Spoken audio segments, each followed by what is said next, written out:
এর সপক্ষে কথাও বলেছি, ক্যাম্পেইন করেছি। আমরা প্রতিকার যে পেলাম না, এটা আমরা না, এটা দেশবাসীর তাদের রায়ের প্রতিফলন হলো না, মূল্যায়ন হলো না। আমরা বিরোধী দলে বসে এই অবমূল্যায়ন আমরা মেনে নিতে পারি না। এই জন্য তার প্রতিবাদে আমরা ওয়াকআউট করছি। মাননীয় বিরোধী দল নেতা, আপনি আমার বক্তব্য তো সম্পূর্ণ করতে দিলেন না। আমি আপনার পুরো বক্তব্য শুনেছি।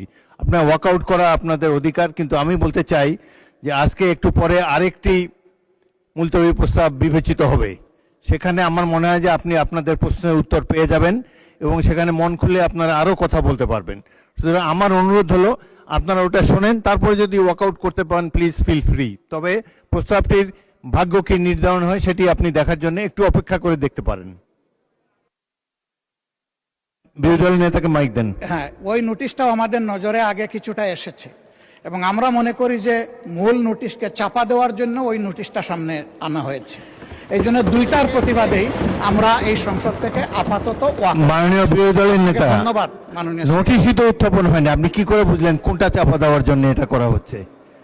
আমি অনুরোধ করছি একটু ধৈর্য ধরে অপেক্ষা করেন, নোটিশের বিষয়বস্তু শুনেন, তারপরে আপনারা feel free to walk out. আপনার অ্যাবসেন্সে এই হাউসে এই নোটিশটা পড়া হয়েছে, সংশ্লিষ্ট সদস্য এটা পড়েছেন, আমরা শুনেছি।